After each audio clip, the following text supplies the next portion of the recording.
Yeah.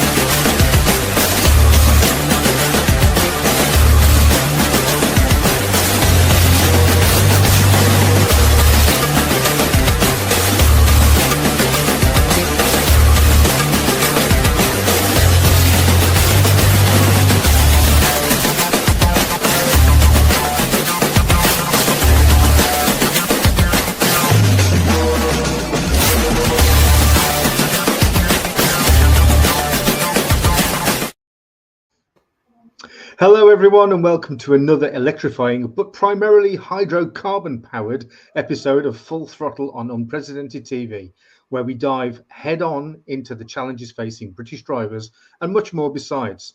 I'm Paul Naylor, Communications Director for the Alliance of British Drivers, and today we're talking with blogger and YouTube podcaster, and I'm sure you've heard of him, Geoff Buys Cars. Right, it's me. And I'm Brian Gregory, Policy Director of ABD. Just a quick word, Geoff has created an enormous amount of online content highly relevant to road users, ranging from technological surveillance, the ideologically motivated mandatory phase-out of internal combustion engine vehicles, the suppression of the availability of conventional additives to improve fuel efficiency and fuel emissions, battery electric vehicle technology and their residuals. So we're going to have an interesting session today. So buckle up. This is Full Throttle.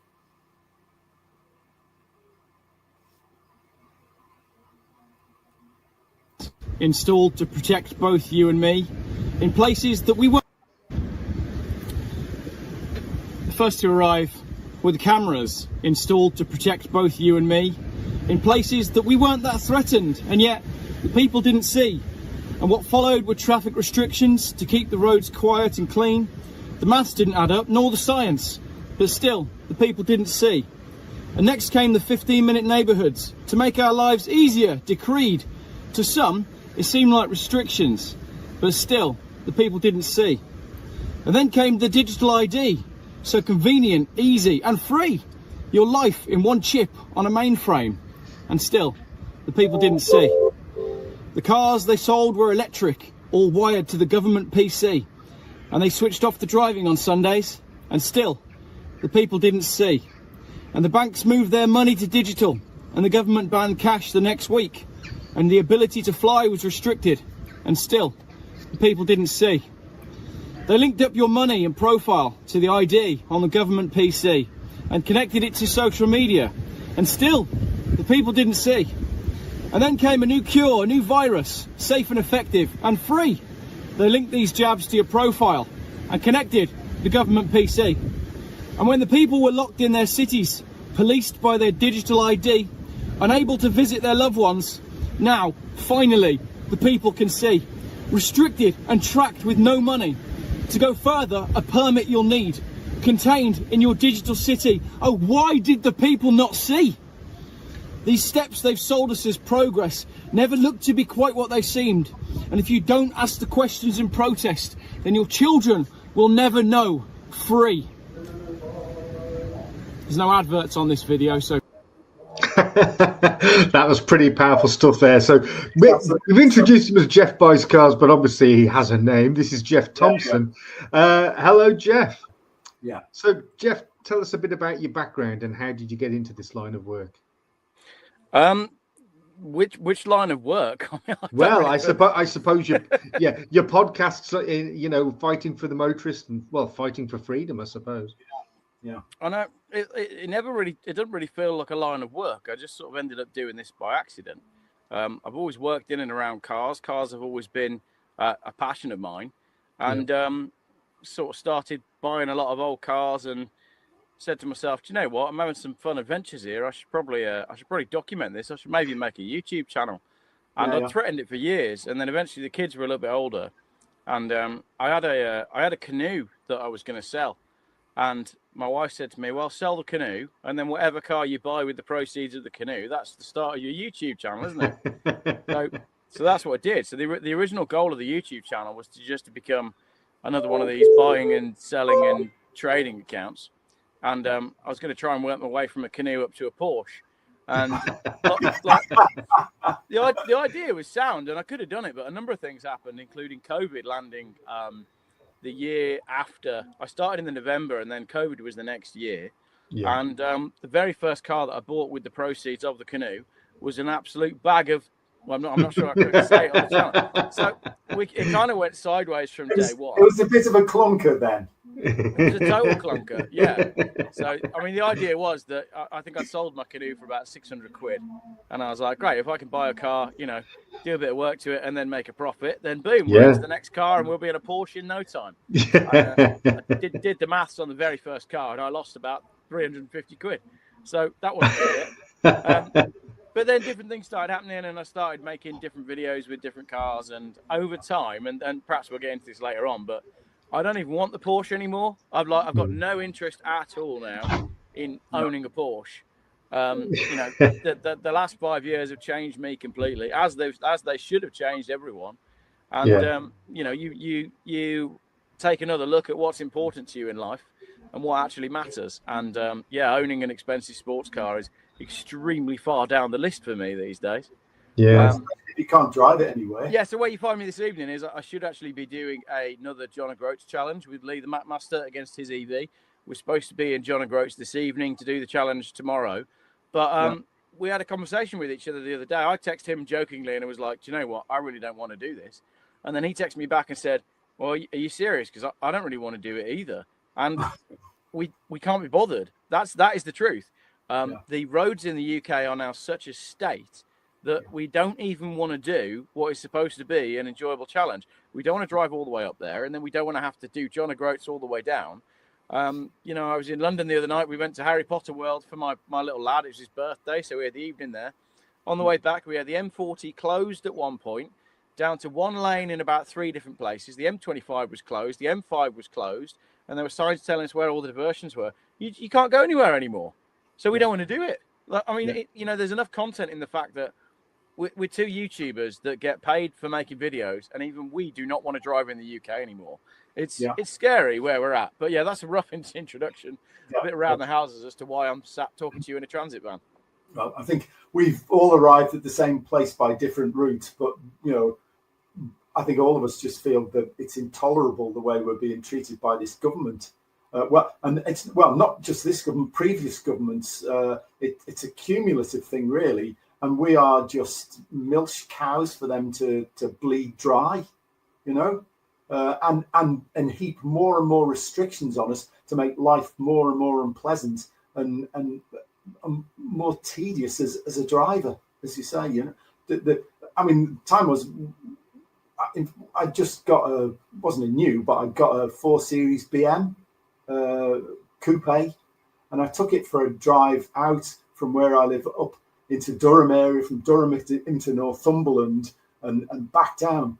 And there was hardly any traffic on the roads. The only thing I saw was a few sheep in Northumberland. Yeah. And it was brilliant. But trying to do that now, getting from the Durham through Durham and north, I might still have the overland bit where there's like, you know, 1 vehicle every 20 miles or something.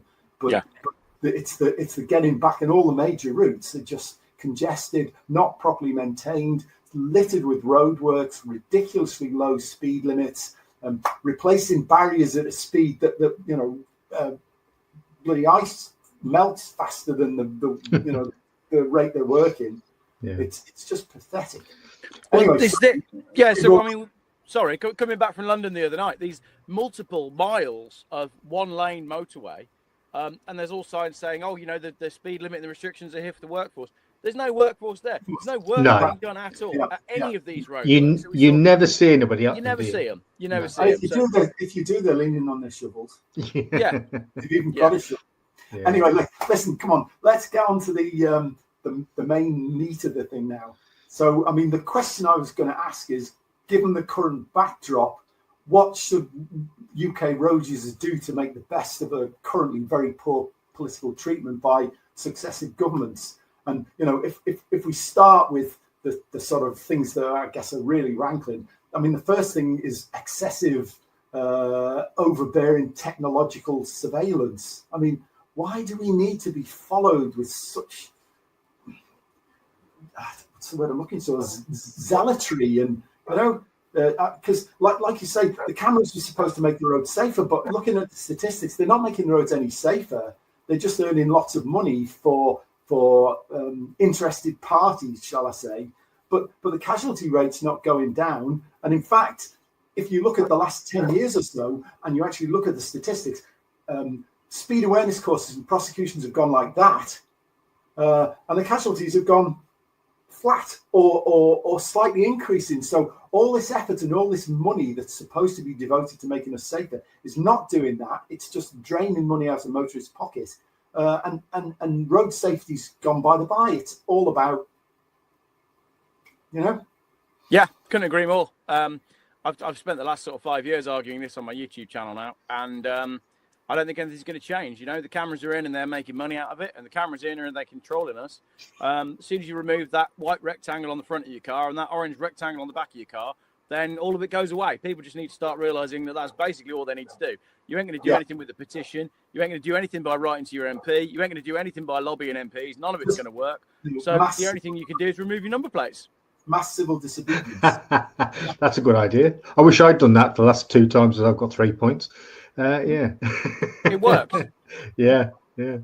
But it's ridiculous, and nobody's policing the enforcers.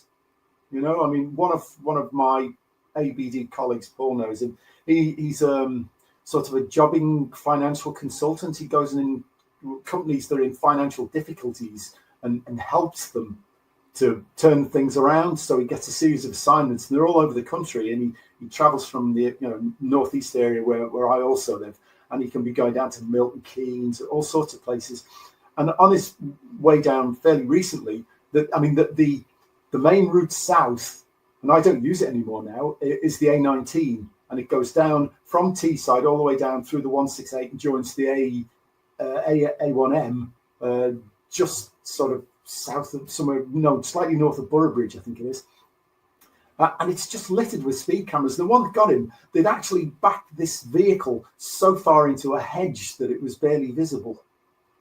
And, at the ACPO, which are worth nothing guidelines, or NPCC, or whatever they call themselves now, the guidelines say that the vehicle should be visible and liveried, and the officer should be in plain view with the enforcement device.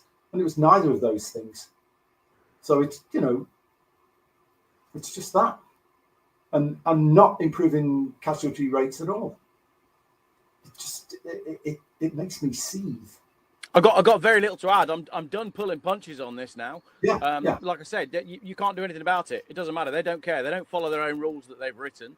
They're not interested in making the road safer. They're only interested in generating money. And the only thing that you can do now is take your number plate off. It's as simple as that. Nothing else is going to work. So people need to be doing that en masse, because we've just seen, a protest of 3 million is ignored. Protest of 4 million is ignored. You write to your MP, you're ignored. You can lobby all you want. Nothing's going to change until people start making some sort of active change in their own life. And for me, take my number plates off. It all goes away.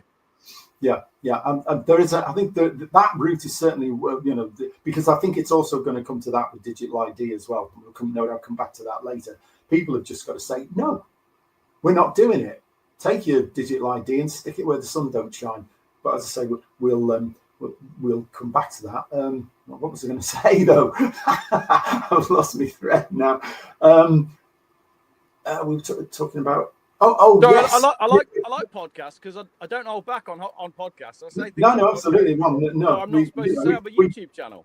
We've tried it all. Well, we spent the last 5 years trying to get people to wake up, trying to join different things, join this organisation, join that organisation, join that WhatsApp group. None of it works, and nobody makes any progress. Just take number plates off. That's where we're at now.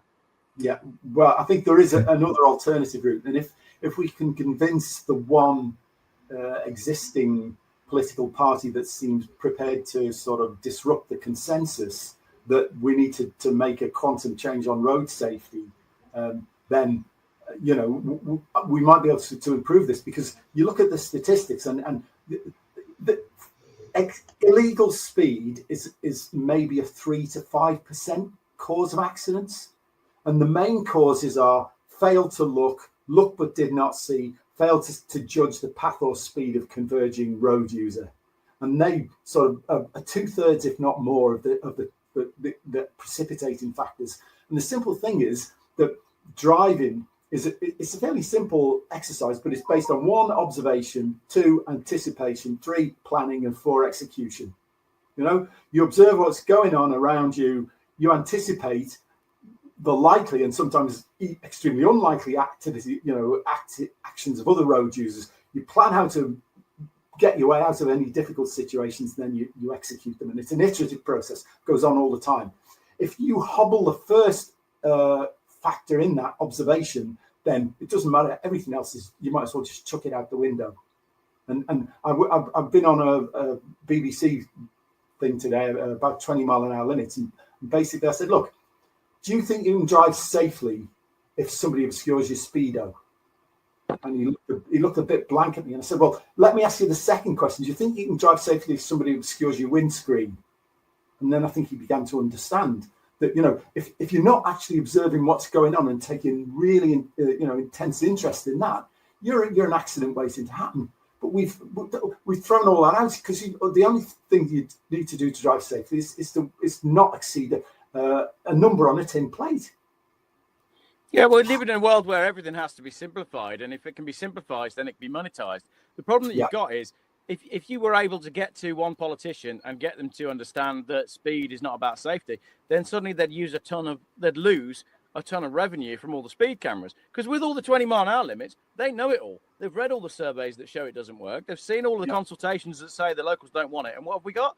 We've still got 20 mile an hour limits. So even if you reach someone in government and are able to turn one MP and get him to go, oh, actually, you know what? Speed isn't the problem. You're still not going to change anything because it's generating too much money. Yeah. It's a pretty intractable problem. But I think we have to approach it, but on a number of routes, and it may be a combination of civil disobedience and lobbying. It wouldn't be so bad if the money that was generated went back to improving the road surfaces, but it's not. They're trying to find point to where it's gone. All that money for road tax as well, all your road tax, all the tax on everything. Nobody can tell you where it's gone. But as well, nobody can tell me a single thing that has improved on behalf of motorists in the last 10 years. So there's nobody working on behalf of the motorists and achieving anything. No. Well, we're spending such a lot giving people who come across the channel illegally, free phones and accommodation and all the rest of it, isn't it? It's that's certainly not going to help if you're draining your finances with inappropriate activities like that, shall we say? Brian, are you ex-police? No. Okay. I'm not. It's the other gentleman that's ex-police, isn't it? The problem is you're trying to work within a corrupted framework. The framework that, and I appreciate that many organisations like to play by the rules, but the rules are not being played by when things come down the track at us. So, this is why I'm totally giving up now on lobbying and the political system and all the Facebook groups and everything, because nothing's going to achieve anything because it never has done. This is the problem.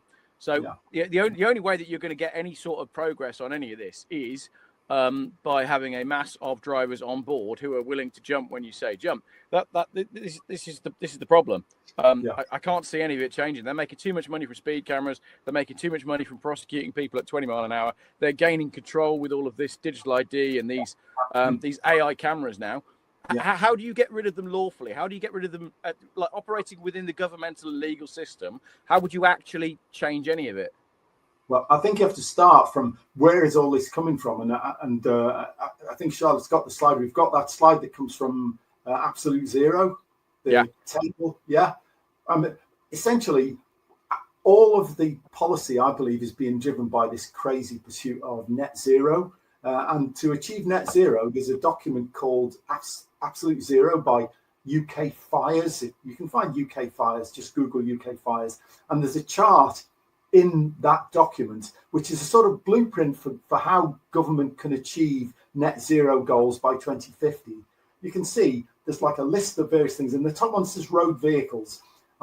By 2050, we're supposed to see a 40% reduction in road traffic using these policies, which basically means make road use more and more unpleasant, so less and less people want to do it. When we've had typically we've had growth 2, 3, 4, 5% in traffic volumes every year. This is talking about contracting them by 40%. Well, you'll only do that with some sort of mandatory stick, because otherwise people are going to keep doing what they've been doing, and road use will just keep going upwards, irrespective of all the restrictions, lower limits, and throttle points, and all the rest of it. But this is talking about a step change. But I mean, as you go further down this thing, flying, they're talking about shutting all major airports by 2050. There is a shortcut to achieving all of this. Do you know what that is? Shut the country down. Get rid of all the people. Yeah, well, yeah, well, maybe not. That's certainly if you listen to some of the stuff that comes out of the UN, World Economic Forum, and whatnot, it smacks very much of that sort of pseudo eugenicist kind of approach. Well, we clearly don't believe in getting rid of all the people, because we're welcoming people in that shouldn't be coming. Well, we don't. Yeah. Coming back to this chart, I mean, the other thing is that there'll be no commercial shipping. So if you fancy going on a cruise, you've had that, but also no commercial sea freight. And for a country that imports almost all of its products, how the hell are we going to achieve that without crashing the economy? And at the very bottom one, no fossil fuel use. Well, it may have escaped these people's notice, but almost all of the drugs and plastics and all the materials that we rely on for the modern world rely on fossil fuels. Even stuff like cement and steel and all the rest of it, you have to burn hydrocarbons to actually generate them. It's a recipe for a return to a medieval way of life. And these people have signed on to this. This is what bloody stupid Theresa May and her cronies signed on to without having any sort of scientific understanding. It's crazy. How old is Theresa May?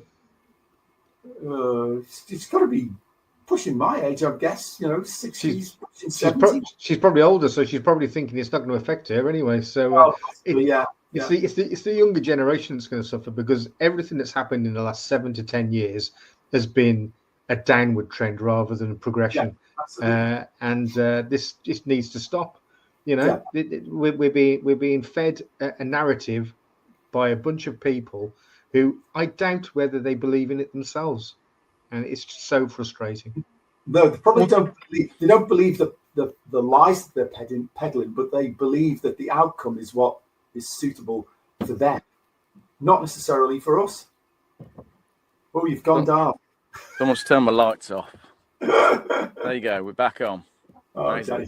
Geoff buys bulbs. Animals or children. I mean, so we've covered this sort of the blueprint for what they want for 2050, which is not going to be acceptable to anybody, and government won't admit to this, but they spent 5 million of public money from this bunch of academics from Oxford, Cambridge universities, all the ivory tower bloody academics who actually don't know anything about science because they all read PPE and stuff like that, politics, philosophy and economics, and they come up with this garbage, but the government swallows it hook, line and sinker and is trying to enact it covertly. We're going to have to oik some people out and make them extremely embarrassed. Anyway, that's the first thing, and digital ID just fits in with all this, because if you actually want to control where people go and what they do, then you have to be able to use a monetary stick to stop them from going. And if you control their bank account and they go to the garage and say, "Oh, I'm going to fill it with fuel now," and nothing comes out the pump because the transaction's not been authorized because their digital ID not allowed to do it, then they can't go anywhere. And this is where this is all linked in. So maybe we should just sort of go on to digital ID and, I mean, do you see that it's this a total control thing? It's got nothing whatsoever to do with trying to stop people coming into the country illegally or trying to stop people working illegally. It's just about throttling freedom and freedom of movement, freedom of association for everybody. Which is a pretty deep conspiracy theory, isn't it? I mean, it depends how far down the rabbit hole you want to go. But at the end of the day, if you could start by saying, "Oh, why have we got a 20-mile-an-hour speed limit on this road in Wales?" and finish up with, "By the way, your carbon credits mean you're not going to be able to buy any food this month." The two are actually a lot more connected, a lot more closely connected than people actually realise.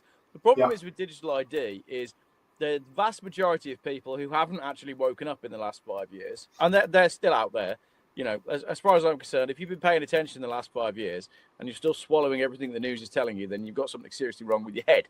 But I think we know that there's a lot of people out there that are actually like this. Digital ID is the last bastion. It is the final line of defense that we've got against a completely controlled, completely tracked, digitally managed society. I've been making videos on my channel about digital ID for the last couple of years, and I don't think people realize how much of a big deal it's going to be, because the vast majority of people, i.e. the useless eaters, will say things like, well, I'm not doing anything wrong, so I don't have a problem with it. But quite how it's going to do anything about stemming the flow of illegal migrants, well, it's not going to do anything, especially when the government that is proposing digital ID is the same government that is incentivizing all these people to come here. You want to stop illegal migration, remove the incentives to come here in the first place. We're a cold, depressing, grey country in the middle of the North Sea. The people that live here don't even want to be here. So why are these people from Africa coming here? We have nothing to offer them except money, and it's the government giving them the money. Stop giving them the money and they'll stop coming here. It's simple. And the government's, you know, robbing Peter to pay Paul, so to speak, you know, because it's siphoning all the money out of our pockets and reducing our standard of living. And per capita, GDP per capita has not been growing for ages. And the current policy set is just driving the economy further down the pan. So there you're at. My £180 for my speed awareness course that I'm going to be doing next week goes to pay for Mohammed, who's told everybody he's not a criminal when he arrived here. Oh no, I'm definitely not a criminal, right? And then he himself a free phone and a hotel. I paid for that for my speed awareness course. Well, I think Charlotte's got a couple of video clips that she wants to drop in here. So over to Charlotte. Because we're constantly watching and recording everything that's going on. Citizens will be on their best behavior because we're constantly recording and reporting everything that's going on. The first thing a country needs to do is to unify all of their data so it can be consumed and used by the AI model. You have to take all of your healthcare data, your diagnostic data, your electronic health records, your genomic data. The NHS in the UK has an incredible amount of population data, but it's fragmented. It's not easily accessible by these AI models. We have to take all of this data we have in our country and move it into a single, if you will, unified data platform so we provide context. When we want to ask a question, we've provided that AI model with all the data they need to understand our country. So that's the big step. That's kind of the missing link. We need to unify all of the national data, put it into a database where it's easily consumable by the AI model, and then ask whatever question you like. First question I've got is, how do we get rid of them? Exactly, yeah. Somewhere George Orwell's loving. Yeah. Well, the problem is you can't do it politically, and you can't do it legally, and you can't do it diplomatically. We've tried all that; it don't work. Yeah. You got to do what they did in Mexico. I've said this on one of my videos before.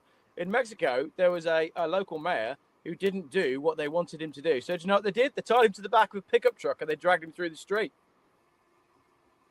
Right. Okay. So much for democracy. Having said that, apparently, is it Vietnam or somewhere they tried to, South Vietnam, I presume, they tried to impose digital ID, and basically people were hoarding money and they just refused and did everything with cash, and the whole thing collapsed. And that's what we need to do. We need to stop relying so much on the electronic transactions and use cash. Because I agree. But you can't track cash. It's going to take the vast majority of the country to switch off EastEnders and actually look at what's going on around them. And I don't know how we achieve that, because over the last 5 years, there seems to be a massive decline in the general intelligence and the general awareness of the human population that lives in this country. Totally you can see agree it when with you're that. out driving, because like the quality, the standard of driving on the roads has dramatically declined in the last 5 years. People just aren't awake anymore. And I mean that not in terms of, they're not conspiracy theorists. I mean, half the people seem to be just asleep most of the time. And they're not aware that this stuff is happening. Like, why is Tony Blair still there? Why hasn't something happened to him already? Why hasn't he been thrown in prison? Why are we still listening to this guy? Exactly. Yeah. No, I'm with you, Geoff. I feel that there's been a marked sort of decline in the ability to think for yourself in the last 15 or so years. Yeah. People just don't seem to be able to embrace individuality and being able to sort of like live their lives. We're being treated like worker ants. That's what they want. Absolutely, yeah. And even our so-called centres of learning, it's a place where you're taught what to think, to think.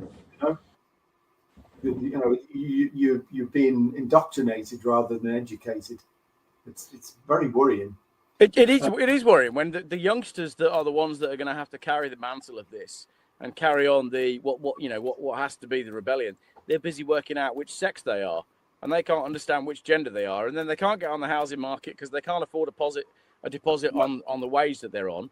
And then even if they can, the house will be built by Persimmons and it'll fall down, or it'll be a half government share, and they'll find out in 5 years' time that they've actually got to pay the government back for the house that they bought. How's everybody getting on anymore? And honestly, if it seems like I'm not pulling any punches, I've done that many podcasts and talk shows and nothing's changed. And I'm at the stage now where somebody needs to come up with something really radical, because what's going to happen is all the radical people that want change will just leave the country.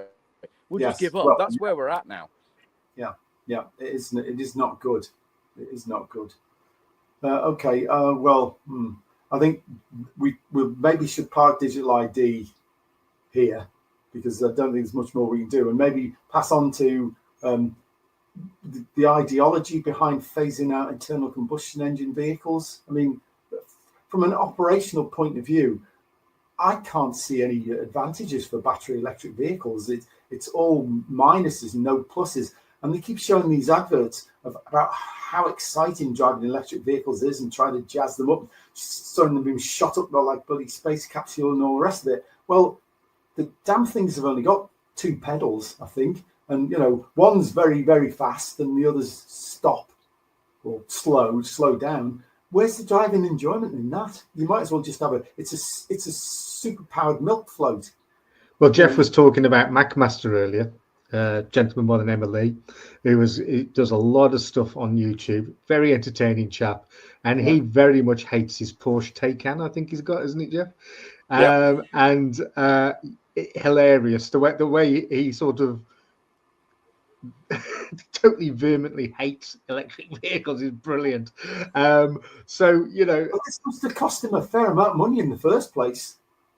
Well, this is the thing. I mean, those Taycans. I mean, I think what happened when Porsche saw that, and everybody saw the success of Tesla and how well Tesla was selling, what happened was the European manufacturers thought that the consumer was ready for electric cars, and therefore whatever product we knock out, they will buy, which meant that many of the European manufacturers put out electric cars that were not very well developed and not very good at being electric cars.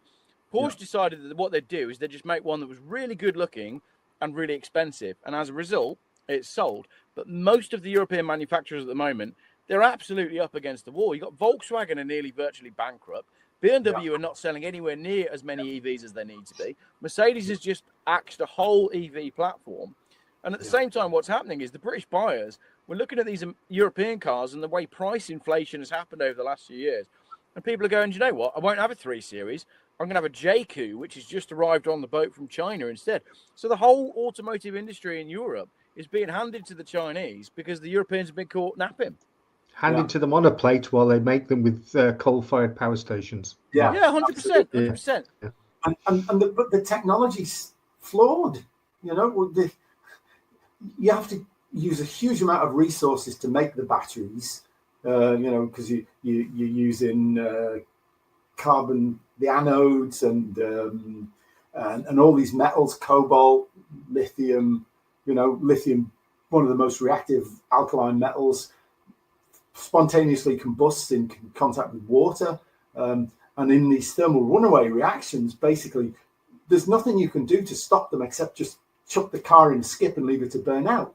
Because if you try and put water on it, it just makes it worse, because you can put the thing in the sea and it'll still burn because the lithium's reacting with the water as well.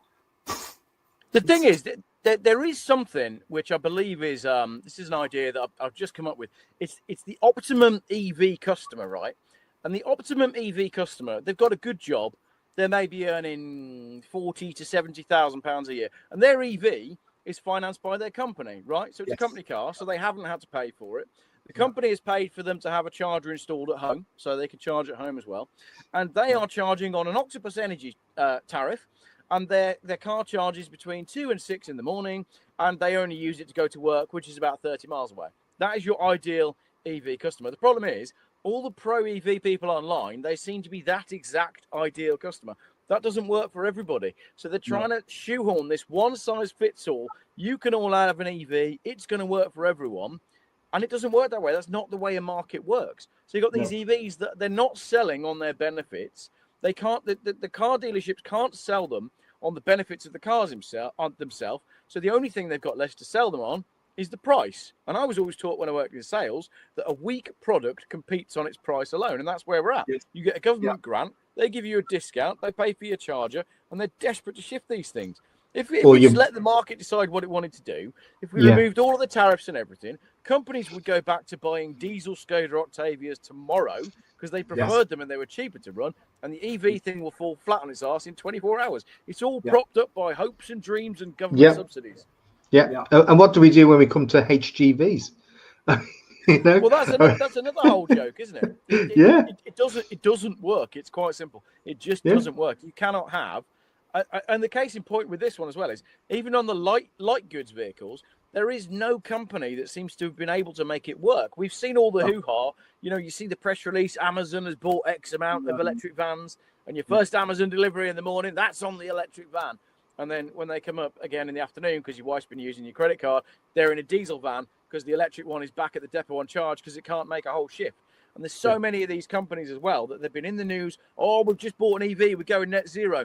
And then it turns out that they bought the EV pretty much just for that press release. And then it's parked down the back of the warehouse and they're not even using it because it never worked. Look at the electric trash compactors, rubbish lorries, as we call them in the UK. You know, you have places like Nottingham. Nottingham spent a massive amount of money on electric rubbish trucks. They had a big thing. Oh, we're going to name these trucks. The public are going to name them. Going to be a competition.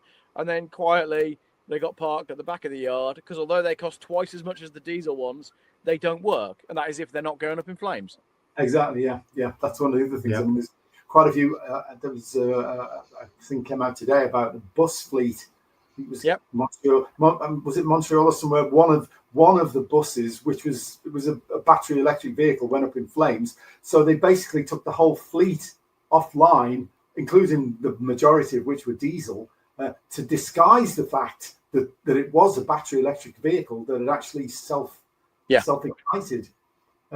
So the feeding us so much rubbish, and operation efficiency of these things must be terrible. I mean, my background was in chemical industry sales, and I cut my teeth, you know, traveling 50,000 miles a year. And if I'd had to stop every 100 miles or whatever to top up the vehicle's battery and wait for 45 minutes or whatever, my call rate would have dropped through the floor, and I would have got a right intensive coaching session from my boss, shall I say. And your boss would have been moaning about how much you were spending, because each time you're out on a public charger, it costs quite substantially more than running a diesel car. So you're getting less range, you've got more cost. My favourite is the ferries. Have you heard some of these stories about the ferries? Oh, Caledonian McBrain, is it?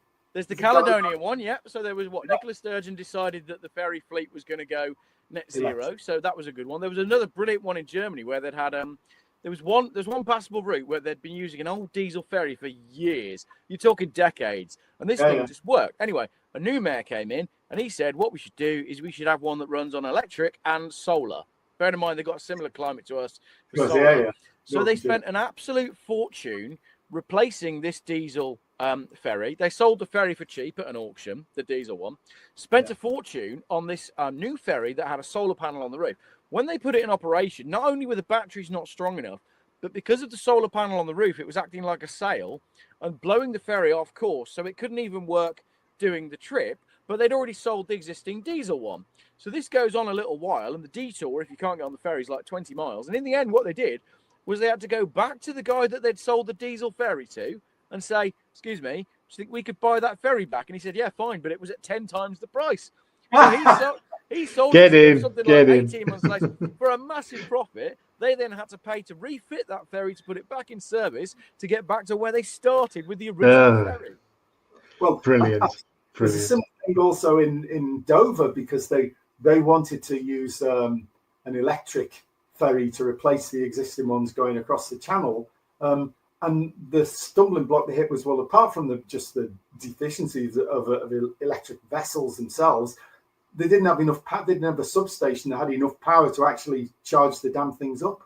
So that's parked at the moment, I think, until the grid is uprated. I mean, this is one of the other problems with electrifying the whole vehicle fleet, because all of the substations and all of the connections, you know, if you're going to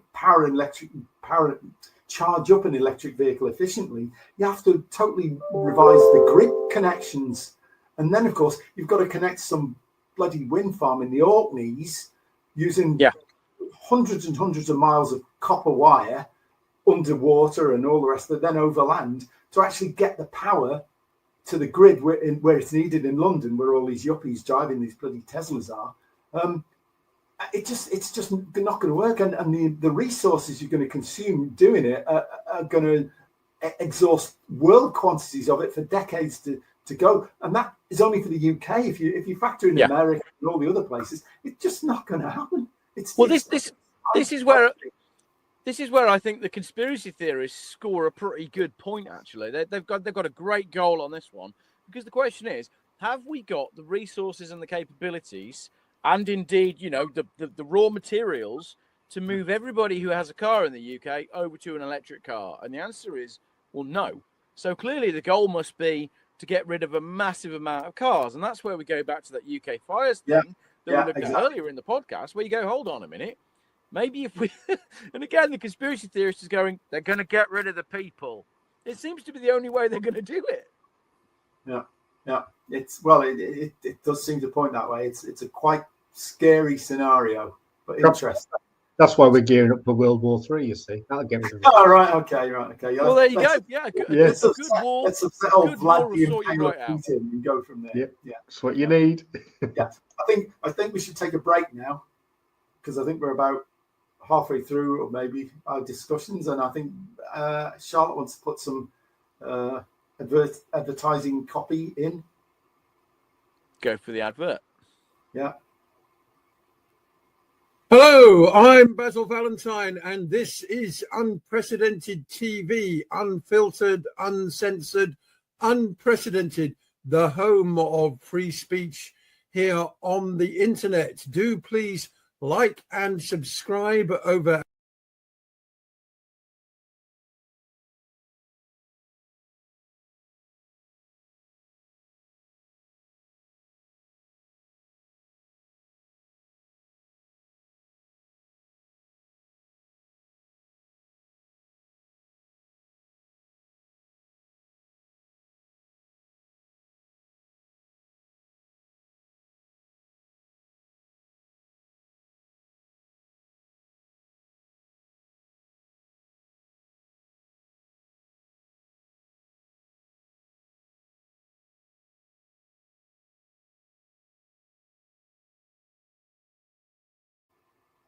Okay, good.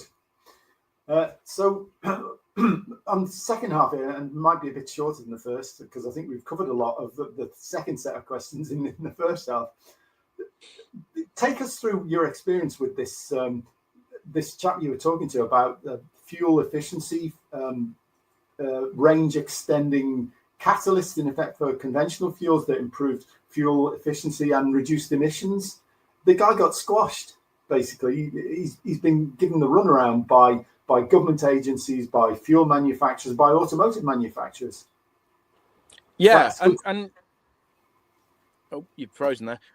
Yeah, so this goes back a sort of self-published A4 document arrived with me, and I can't remember how I got it. And it was called Fuelspiracy, and it was by this chap Andrew Knott. And I made a note to give him a call, and then when I finally got around to chatting to him, I sort of said, you know what, you need to just come on the channel and talk through your book and everything you've been through and explain it to viewers. So that's what's been on the channel the last couple of weeks. So fuel catalysts, they're not. The interesting thing is, this is not new technology. This is tech that was developed, you know, World War II we're looking at. Yeah. So they go on a really interesting journey where in the media and in car media particularly, these things are the best things since sliced bread, right up until the point that they're not. And there's a distinct change where it looks like Castrol or someone has got involved with some money. And from that moment on, all the companies making these fuel catalysts found it incredibly hard to market them. And even Andrew now, he's so muzzled into what he can and can't say on an advert. You know, if he wants to place a print advert, there's very little that he can actually say, which again is why not many people have heard of them today. A lot of people would say, oh, I remember these from being around 30 years ago. Well, yeah, you probably saw an advert 30 years ago, but since then, it's been incredibly difficult to get the message across. So the science of it is quite complicated, but it's also simple, but nobody can actually explain it. However, the testimonials that I'm getting from people. So I've had a guy that said, I watched your video with Andrew. I fitted 6 to my Mercedes Vito, and it's already running better and returning better fuel economy. We've been running them in my wife's car for the last week or so. And I said to her earlier on, what was your average fuel normally? Because I reset it when we installed them. And she said it was around 52 miles to the gallon average. Well, we're now getting 55, 56. So they clearly work, even if I can't fully explain the science. There's a lot of people that have emailed me and said these do work. But the fact that he's been shut down by the industry over so many years, it is fascinating, the story of it. Yeah. Well, certainly one of our contacts, Howard Cox from Fairfield UK, he got involved in this area as well. He was trying to get a catalyst off the ground, but again, he met huge resistance. And my own personal experience in the past, the industry I worked for, the titanium pigment industry, we had a byproduct that was an organotitanate, and a guy who was an ABD member, a guy called Mike Bingley, he's dead now. He was in fact an ex-fighter pilot, and he may have come across this sort of thing due to what you mentioned, the Second World War experience. But he developed a catalyst based on this organotitanate that improved fuel economy, emissions, that massively reduced emissions. But he couldn't get it off the ground, and he got strong arm by industry, by the fuel companies, and by the manufacturers. It's too cozy a cartel, and I mean, apparently, from what I saw, this guy had actually produced reports showing how good it was, and was it Rover? The dealers were actually recommending using these catalysts in their cars until they got the word from on high, oh, don't do that. And then suddenly all the witch reports and all the information came out just rubbishing these things, but without ever actually providing the evidence to prove that they were rubbish. And they wouldn't do the testing, which would have proved it, because it wouldn't have proved it. It would have proved the opposite. It's quite fascinating. I think it's very similar to, in the tobacco industry, where the big tobacco kind of realised that they didn't need to prove that tobacco was perfectly safe, but all they needed to do was sow a seed of doubt in the fact that, the scientists, they might have done something wrong, or the study might be this, that, the other, and then people have that element of doubt. And it's been so incredibly difficult to get this fuel catalyst stuff seriously considered by people, because people are so heavily influenced by the stuff that was put out there by what was essentially big oil. And it's been fascinating to read the comments as well on the videos. The amount of people that have just commented on the video to say something like, oh, well, that's a load of rubbish. And you go, hang on a minute. There's a chap here sat in my car who's got 300 pages of documents from all manner of different places saying that this isn't a load of rubbish. But you can come on the channel and say, this is a load of rubbish. Well, I don't mind you coming on the channel and saying this is a load of rubbish, but bring 300 documents that prove it, and then we'll talk. It's quite fascinating that you'd expect that my viewers would be able to get over that bias, but they can't at all. It's what we've been told. And like you say, these things were available in Rover dealerships. Rover was selling them directly, saying they work, up until the point someone said to them, actually, we'd rather sell a reconditioned head for your engine at £300 than that thing at 28 quid. Yeah. And you go, oh, yeah, well, that makes sense then, doesn't it? That's why they changed the tune. Yeah, because this is when the parts of the changeover period was when leaded fuel was being phased out and unleaded. Yeah, that's right. And these additive capsules basically allowed cars that were supposed to be only be able to run on leaded petrol, they ran on unleaded and gave better fuel economy and better emissions without any cylinder head damage or any of the other valve seat wear, all the other stuff that came with the unleaded fuels in the first place. Yeah, absolutely. Yeah. and the battle that Andrew has had to try and get this stuff across. He was thrilled to bits to be able to put it on the YouTube channel the other day, because that's the biggest audience he's been able to reach in a don't know how long, because your hands are tied. You can't do advertising for it. You can't make any claims. You can't say anything about it. And yet we see companies getting away with this left, right, and centre. Yeah, it's not good. I mean, we need. It's one of these things. You need a objective body regulating this and doing the necessary. What's the German TUV? Is it in Germany? TUV, yeah. Testing. We should have an organisation like that does proper unbiased testing, not influenced by major auto manufacturers or auto parts, the industry. Because of course, if you're selling replacement cylinder heads, you don't want something that allows you to actually avoid doing that for a few coppers instead of several £100, and the labour and the VAT and all the rest of it. Yeah. So interesting. Yeah, so we should see if they work. When we finally get round to doing this John O'Groats to Land's End challenge, you can test it out. The thing is, we debated doing John O'Groats to Land's End. As I say, there's a number of reasons as to why we're not doing it this week, but we've both kind of decided that we'd rather just drive down to the bottom of Spain. It's more enjoyable. So instead of doing a John O'Groats to Land's End rematch, you might find that we do another, because we've done a race to Benidorm, which was Volvo against EV. That was brilliant. I've seen that again. So it might be that we test out these fuel catalysts on a run down to Benidorm. Well, you just get your John O'Groats to Land's End mileage and just drop it somewhere else, don't you? Yeah, exactly. Yeah. Without having to drive all the way up there. Yeah. Well, we've covered a lot of ground in this. I think we'll just finish. I wanted to go on. Sorry, go on. I was going to say, should we just finish with one thing, which is about the residual value of BEVs? Oh, this is a good one. Yeah. Yeah. What's your thoughts, Geoff? Well, they're borderline worthless. So we can jump the gun here, because I've got a video that is due to come out on this. There's a case of someone sent me a link to an electric Mercedes Sprinter van that was coming up and going through auction.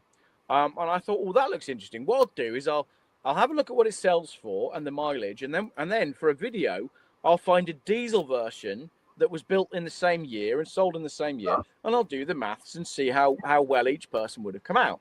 So I got my scenario ready, waiting for this auction to finish, and both vans were about 50 and a bit £1,000 when they were new. The electric one was more expensive, but they're both around about 50 grand, right? So the electric van that was in this auction, it had done 8,000 miles, and it went through the auction at £8,000. The diesel equivalent that I found was for sale, and when I did the maths, right, and I always think about my friend Lee with his electric Porsche, and for the purposes of a video, I was using Lee. So I thought, well, if Geoff had bought the diesel model and Lee had bought the electric model on the same day, and we'd done the same number of miles, where would we both be financially? And for that Mercedes van, the answer was I would be £45,000 better off over just 4 years. The depreciation on that electric van was that bad that it meant if you bought the diesel, you're more than 40 grand better off. But not only that, the mileage on the diesel was 3 times the mileage of the electric van. So I would have used the diesel one 3 times as much and still ended up £40,000 better off after 4 years. Now, 40 grand over 4 years, that's a ton of money, isn't it? And someone is picking up this bill. We're at the stage now where all these companies have been incentivized into all these EVs by the government. There's going to come a point where fleet managers and finance managers at these big companies that buy fleet cars for their staff, they're going to have to turn around and say, this isn't working. We're losing too much money because the residuals are just not there. Yeah. I mean, it's become a consumable rather than something that you can sell on. Yeah, they're throwaway products now. They really are. You can't work on them. The parts are ridiculous. I spoke to a friend of mine the other day who's bought a Tesla. Do you know how much a replacement windscreen was on his Tesla when he got a chip on it? £1,700. It's insane. That's more than the cost of the van that I'm sitting in. So it can't last forever. There must come a point where fleet managers say enough is enough. We need to go back to the diesel Octavias. Yeah, but I mean, the other thing is finding somebody to service the damn thing anyway. Because one of my wife's best friend, her husband, got the electric bug and thought it was going to be brilliant, but he had a problem. It was an electric Audi, and and we're here on the northeast coast, Middlesbrough area. The nearest place he could find to get it serviced if anything went wrong was Lancaster or somewhere. It was like 2 hours drive. Well, I was told that Volkswagen nationally only have 3 locations that can do repairs and maintenance on the electric vehicles. So that means wherever you've purchased your EV, it's got to go back to one of those 3 locations. So they don't have EV servicing in every dealer, which is why you're having those problems. Yeah, the whole thing just doesn't stack up. Doesn't make any sense. And it doesn't. It doesn't make sense on any level, and we just have to see how it plays out, really. Yeah, I think there's a lot of manufacturers that are going to end up going to the wall or amalgamating, contracting to try to be credible in terms of volume and brands. I think they have to consolidate a load of brands and stuff like that. Otherwise, they're just going to get picked off by the Chinese. One of the other things, just on this, because I know we're close to finishing now, I wonder, all these manufacturers selling Chinese BEVs. I recall one of my late best friends, he died unfortunately. He was working for the Swedish forklift truck manufacturer Atlet.